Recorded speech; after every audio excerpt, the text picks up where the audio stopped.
எல்லா புகழும் இறைவனுக்கே. அஸ்ஸலாமு அலைக்கும். Welcome to my channel ஜெஸிஸ் kitchen.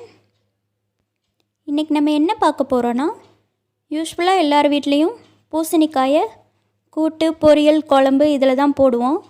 நான் இன்றைக்கி பூசணிக்காய் வச்சு ஹல்வா செய்ய போகிறேன். வாங்க எப்படி செய்யலான்னு பார்க்கலாம். வீடியோவை ஸ்கிப் பண்ணாமல் பாருங்கள்.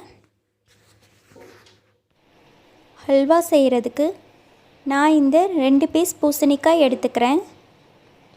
இப்போ இதை மேலே இருக்க தோலை எடுத்துட்டு இதை துருவிக்கலாம்.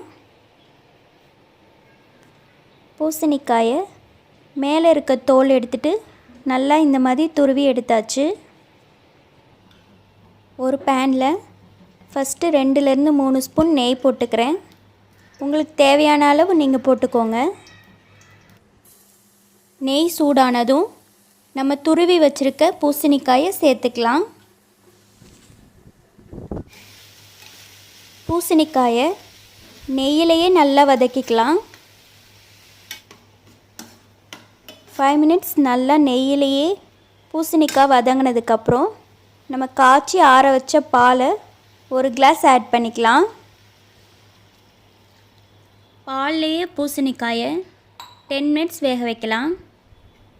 பாலில் பூசணிக்காய் வேகிறதால டேஸ்ட் இன்னும் கொஞ்சம் அதிகமாகும். பூசணிக்காய் வேகிறதுக்குள்ளே பூசணிக்காயில் என்னென்ன சத்துக்கள் அடங்கி இருக்குன்னு பார்க்கலாம். பூசணிக்காயில் vitamin A, vitamin B complex, vitamin C, vitamin D and E இருக்குது. அப்புறம் பீட்டா கேரட்டின் இருக்குது.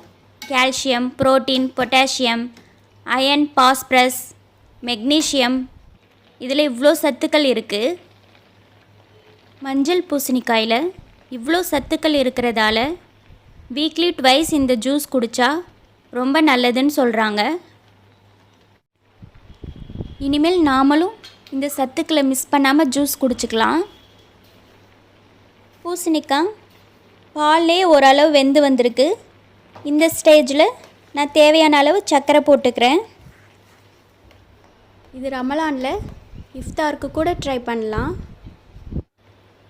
நெக்ஸ்ட்டு ஏலக்காய் போட்டுக்கலாம். நான் வீட்டில் செஞ்ச மில்க் மேட் இருக்கனால ஆட் பண்ணிக்கிறேன். இல்லைன்னா எக்ஸ்ட்ராவாக கொஞ்சம் பாலும் கொஞ்சம் சர்க்கரையும் ஆட் பண்ணிக்கோங்க. மில்க் மேட் போட்டு நல்லா மிக்ஸ் பண்ணிக்கலாம். நல்லா மிக்ஸ் ஆனதுக்கப்புறம் ஃப்ரெஷ்ஷாக துருவின தேங்காவை 1/2 கப் போட்டுக்கிறேன். இது ஆப்ஷனல் தான், உங்கள்கிட்ட இல்லைன்னா வேணாம். பால் நல்லா வற்றி திக்காகிற வரைக்கும் நல்லா கிண்டிக்கிட்டே இருக்கலாம்.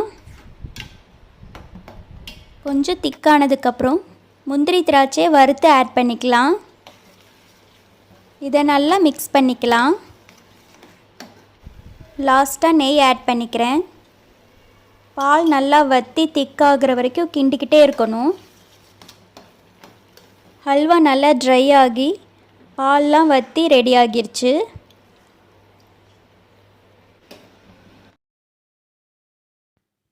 சர்வ் பண்ணும்போது பிஸ்தாவை சாப் பண்ணி மேலே போட்டு சர்வ் பண்ணிக்கலாம்.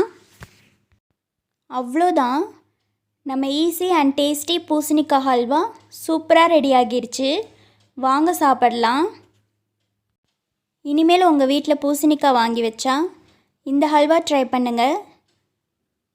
எப்படி இருந்துச்சுன்னு கமெண்ட்டில் சொல்லுங்கள். வேறொரு இன்ட்ரெஸ்டிங் வீடியோஸோடு உங்களை சந்திக்கிறேன். இந்த வீடியோ பிடிச்சிருந்ததுன்னா லைக் பண்ணுங்கள். மறக்காமல் உங்கள் ஃப்ரெண்ட்ஸ் அண்ட் ஃபேமிலிஸ்க்கு ஷேர் பண்ணுங்கள். கண்டிப்பாக சப்ஸ்கிரைப் பண்ணுங்கள். தேங்க்ஸ் ஃபார் வாட்சிங்.